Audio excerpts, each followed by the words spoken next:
Okay, hello everyone. Welcome back to the Cartoon Soup podcast. I'm Marco. I'm here with Mal, and today we're doing another content soup. This is where we talk about media we've consumed in the past few months. And Mal's going to start off with talking about whatever piece of media they recently experienced. I don't know how to talk. God, I love experiencing media. Okay, so my first one is a book. It is You're Not Supposed to Die Tonight by Kaylin Barron. This is the same author of Cinderella's Not Dead, if other people are familiar with that one. The content warnings for this, murder, gore, death, animal death. Okay, here's my pitch for this thriller slasher novel. Scream and Friday the 13th had a DEI baby. Now, here's the thing. I have a complex relationship with horror that I'm still trying to figure out. What I do know is this film fucks. Yes. Can we circle back to the DEI part? What do you mean? Okay, Mal, you have to mention this every single time that you're a person of color, or else people will think wrong things. They'll Hey think you're guys, one of so them. so I'm Nigerian, I'm Filipina, and my family really loves to specify this. Irish English, and I'm a lesbian. I Okay, good. yeah, it's I wrote part of this while I was in a mood, so I don't know. Some of the things I wrote was kind of, okay. Right. So this novel fucks. It has multiple elements from both the Scream and the Friday the 13th franchise, and they're executed so well. What I also loved about this novel are the characters. They have their roles, they know their roles, and they play them well. This novel wasn't trying to like what is it? What's the saying called? Like remake the wheel or whatever. But the execution of all of these well-known like plots were done well. Let's see. Not only that, but we get lesbians. What more can you ask for? We don't spoil, right? We don't spoil. Right. I can't yeah. Well, if you mentioned that these are gonna be spoilers, we can just tell them skip this part until My we. God. No, that's no. Okay, I will spoil because Gen Pop doesn't like that. But the ending, the ending. It is my new favorite trope that I can't say because it is a spoiler. All I'll say is I love the ending, but I feel like an amount of people would not. They think that it was a stupid twist or cheese, but I loved it. Okay, Marco, give us your rec. Or yeah, give us your rec.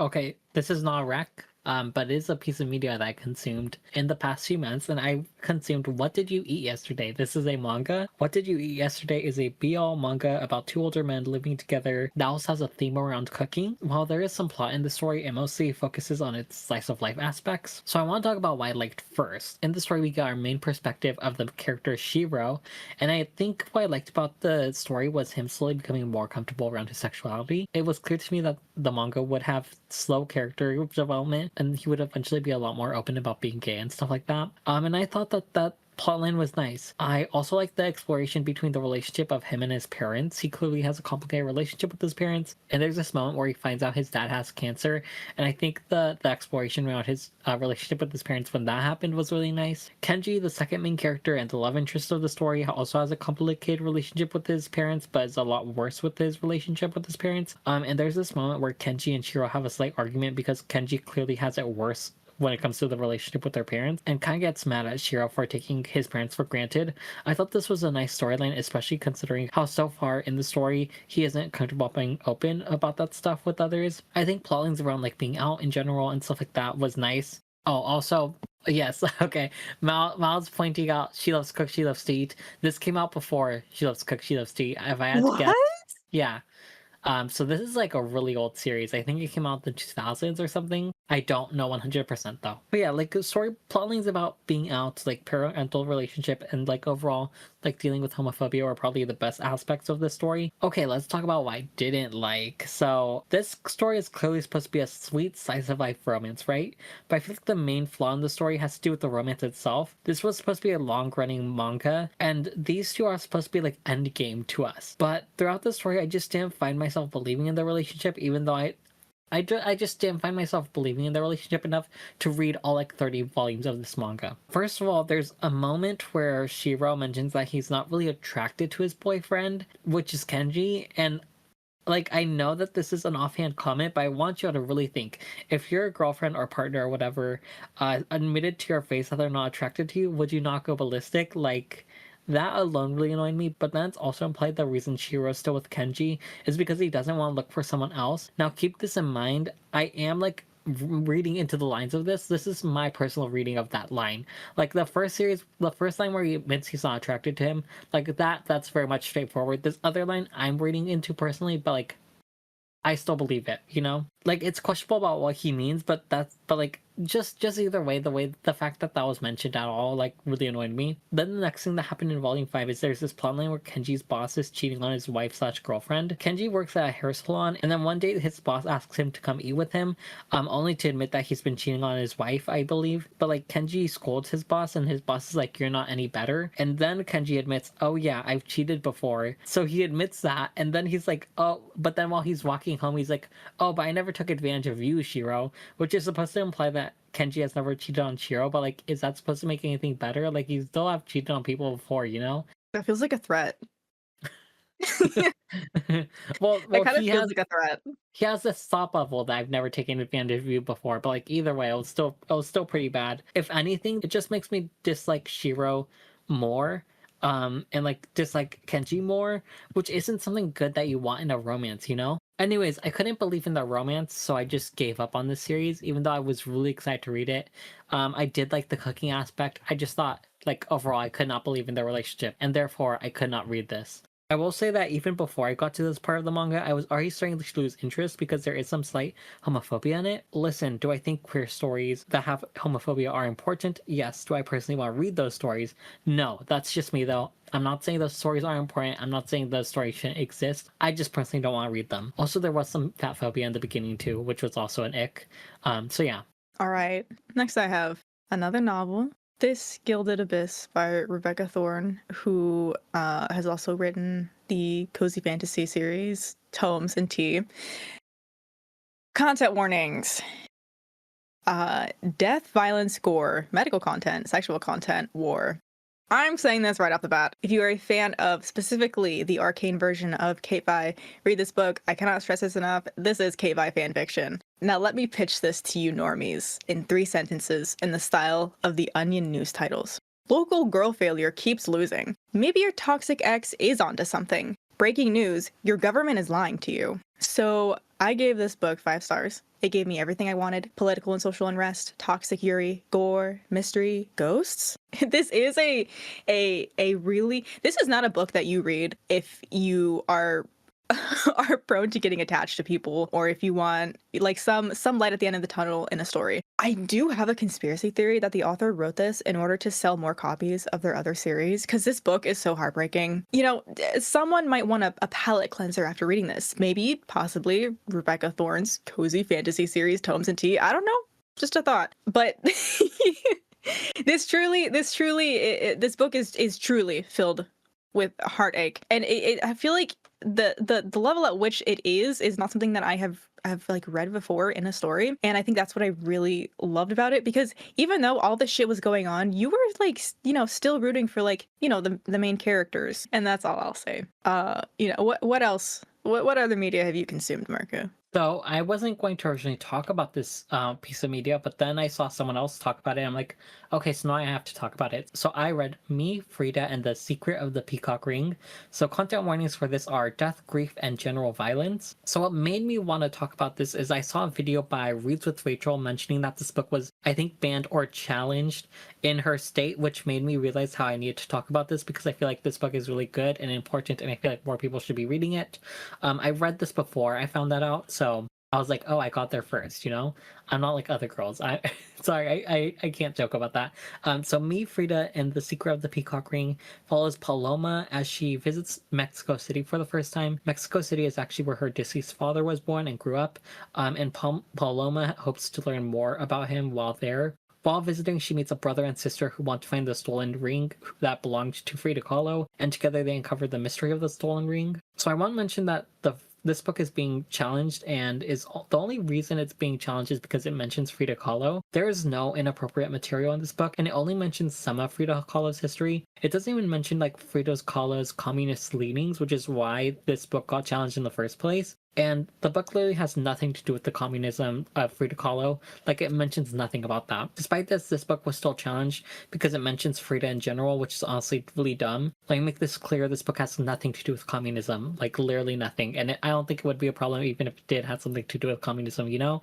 This book to me felt very cozy, and I loved the uncovering of the mystery. I love the main character, Paloma. I think she is so sweet. I think she is so smart. I really love her as a character. And I love how there's also discussion about like grief that Paloma is experiencing, and also how she feels distant from her Mexican heritage because her side of the Mexican family, her father has passed away. It's a really great book, and you all should read it. I just think it's very sweet. I love the character. Just a straight up good story. Have you read Maya and the Rising Dark? Isn't that a TV show? No. Isn't that a Are you thinking Netflix of show? Maya the Bear? Maya and the Rising Dark, that's a Netflix show. Is it? Okay, it's also a middle grade book that is being challenged at the moment. Okay, let me read that too. I'll get back to you guys on that. Or DEI. Wow. So next I got Clock Striker by, I don't know if I'm pronouncing this correctly, I'm so sorry, Isaka Galatia and Frederick L. Jones. Content warnings, we got violence and ableism. I am on a journey to read as many published graphic novels and manga from the publisher, Saturday AM, and this was the first from the publishers that I read, and it was a really good entry point. Our main character, Cast, wants to be the world's version of a superhero, and she's on her way to accomplishing that after finding a mentor. Early on, I was concerned that there'd be a bit of a white savior angle, but I can assure you there isn't. It is truly a mentor-mentee situation. I love our main characters, I care for them, I'm rooting for them, but more importantly, I am praying for the bad guys' downfall. Not the morally gray guys. The morally gray guys are growing on me, just the bad guys. They did a good job on making me hate the bad guys. I also really love the art style. Okay, Marco, what else do you have for us? So I watched a movie and continued a manga. I watched and read Sasaki and Miyano. I watched the movie Sasaki and Miyano Graduation. They made a movie? They made a movie, yes. Oh my god. Oh, is it live action or animated? Animated. It's a sequel. It would have been funny if it was live action. No, I would hate that. So Sasaki Miyano is a show we reviewed in the past, and while it does have some problems, I still find the show and the manga overall to be somewhat comforting. Sasaki Miyano is a BL romance that follows Sasaki and Miyano. The movie takes place during Sasaki's graduation of high school. So something that I like about the continuation is that Miyano clearly is a lot more comfortable around being open with his sexuality as he was before. He doesn't hide the manga that he exchanges with Sasuke anymore. And now that he's dating Sasuke, he like opens up to his mom about it, which was also really like nice and cozy. They do also do like a couple of stuff in like a couple PDA in public, which I found gross, but like overall I'm happy for him, you know? Like good for him at least. So there's this crazy scene in the movie that I need to talk about where Sasuke and Miyano like make out in a classroom that they're alone in. Did it? Okay, wasn't there that creepy scene that gave me really bad vibes in the show where like whichever was it, the ginger, one of them like creepily locked them into an empty classroom?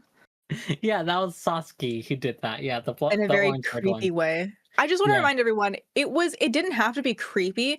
The way that they like showed him locking the door felt very menacing. Yeah. But like now there's consent, you know. Okay. Okay. So basically it's implied, okay, so they're making out, right? And then Miyano says, I want more. And I'm like, so it's implied that they're doing more than just that? But like in the manga it says they're only kissing. So I'm like, is the anime implying they do more, but the manga is saying they just kiss? Because like doing that in a classroom would be freaking crazy. Like, are you kidding? uh Mal's seeing a face. Mal paused. That's so fucking gross.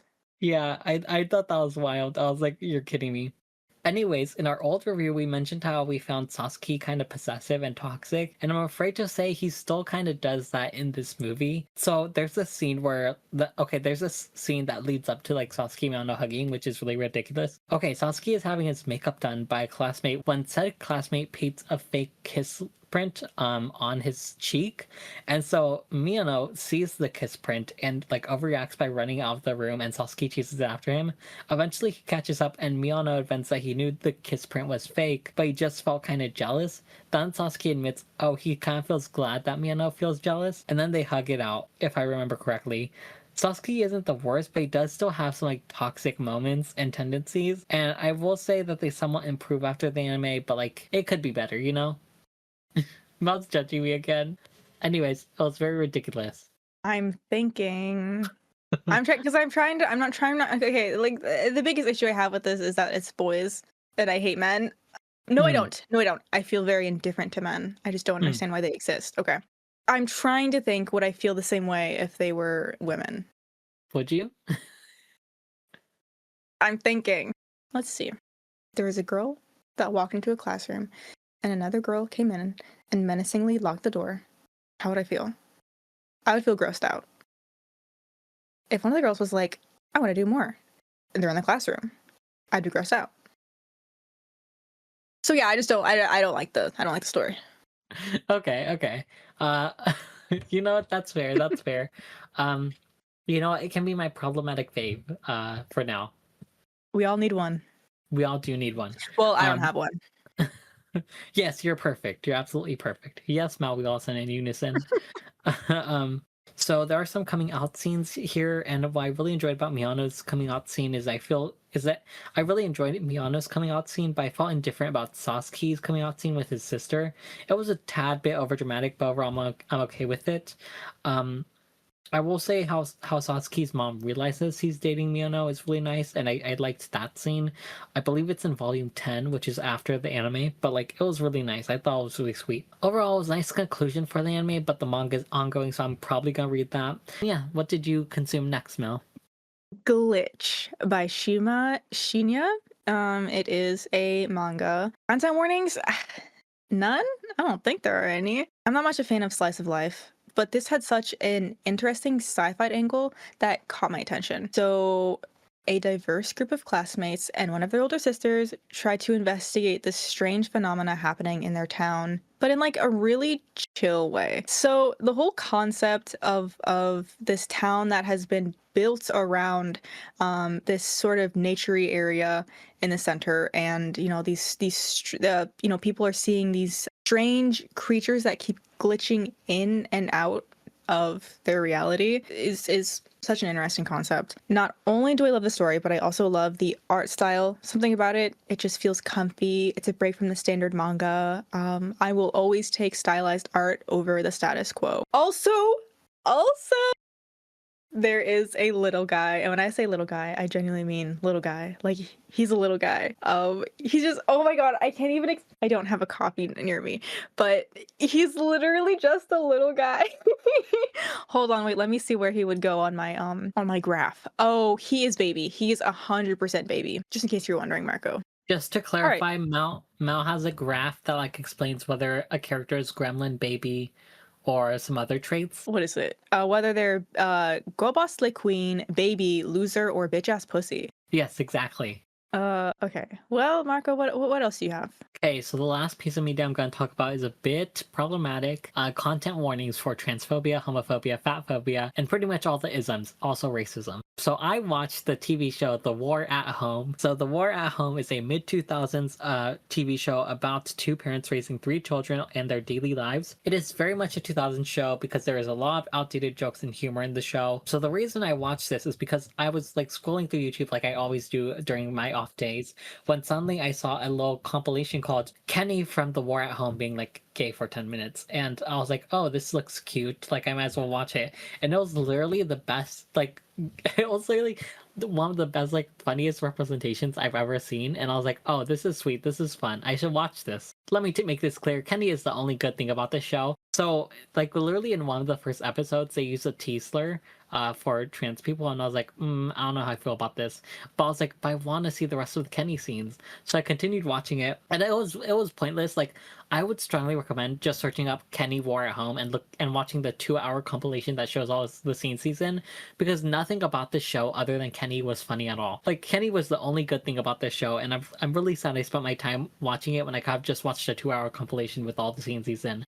So there's also some racism that got mentioned. So the father character is the main character.